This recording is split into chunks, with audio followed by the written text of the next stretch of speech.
Magandang araw mga kaibigan. Bigyan natin ngayon ng reaction opinion itong article ng Manila Bulletin tungkol sa pagka-appoint ni General Torre as Chief PNP. May reaction tungkol nito si Senator Jinggoy Estrada. Medyo nakatikim ng maanghang na salita itong si General Torre kay Senator Jinggoy. Ito po,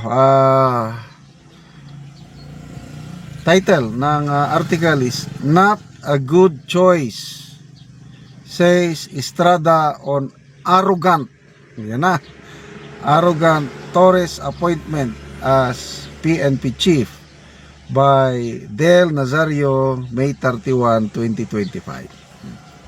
Senator Jinggoy Estrada on Saturday, May 31, expressed his disappointment, dismayado,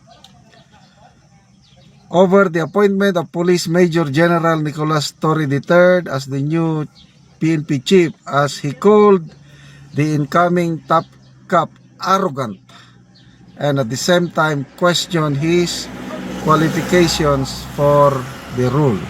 So, baliktad ito sa pahayag ni Senator-elect Panfilo Lacson na deserving daw si General Torre as Chief PNP. Although hindi niya masyadong kilala, sabi ni Senator Ping Lacson, naririnig lang daw niya na firm, decisive, and mission-oriented si General Torre, kaya sabi niya deserving.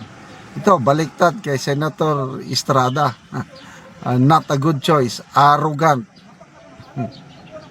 Okay, ito ang exact statement ni Senator Estrada. For me, kung ako ang tatanungin, that's not a good choice.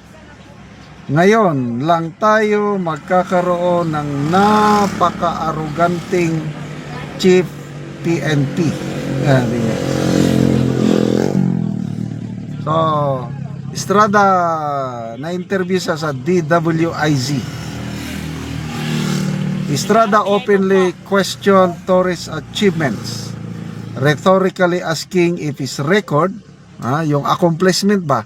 Ano ang accomplishment ni Torre para gawing Chief PNP? Kaya tanong ni Senator Jinggoy, kasama ba yung record niya, accomplishment niya, yung arrest of KOJC leader Apollo Quiboloy and former President Rodrigo Duterte?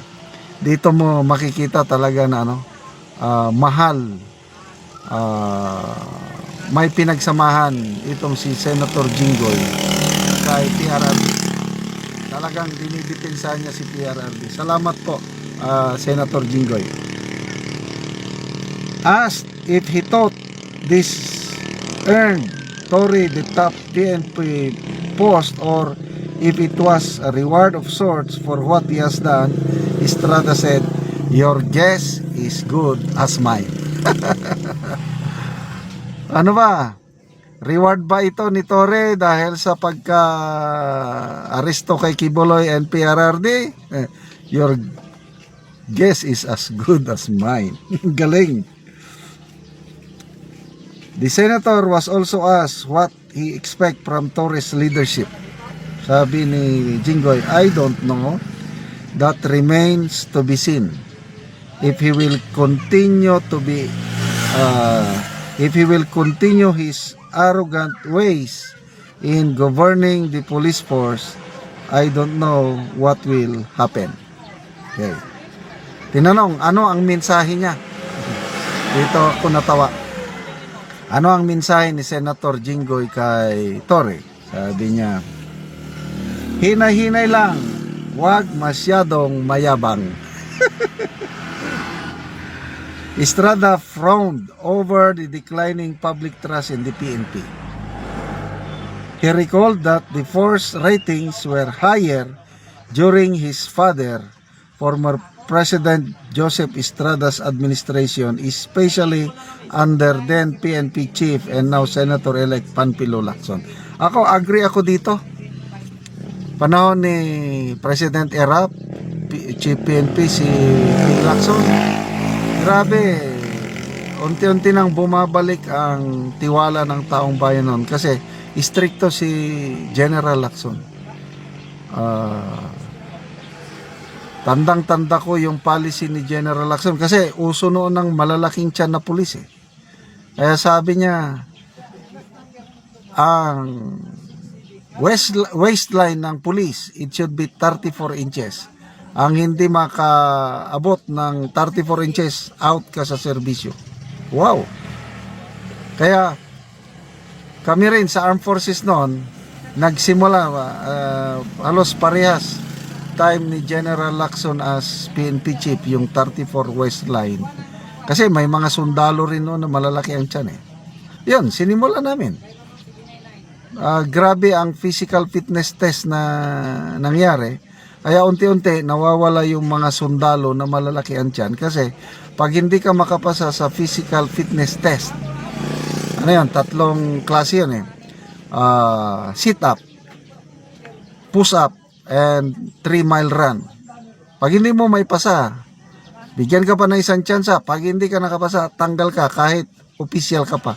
Meron nga akong kaibigan, PMA graduate, nang dahil hindi niya naipasa yung physical fitness test, tinanggal. Ganon. Kaya, ganon kadisiplinado ang PNP panahon ni General Lacson. Kaya, agree ako dito sa sinasabi ni Senator Jinggoy na mataas ang trust rating ng PNP panahon ni Estrada, President Erap at General Lacson. Ngayon, I don't know.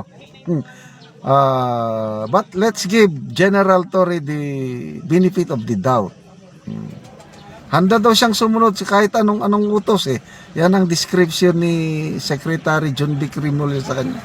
Para daw siyang pitbull, bulldog.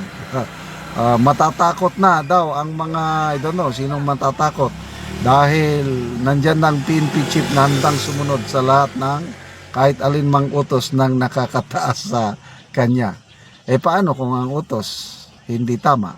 Susundin pa rin? Yun ang question. Okay, salamat mga kaibigan sa inyong pagsubaybay sa ating channel.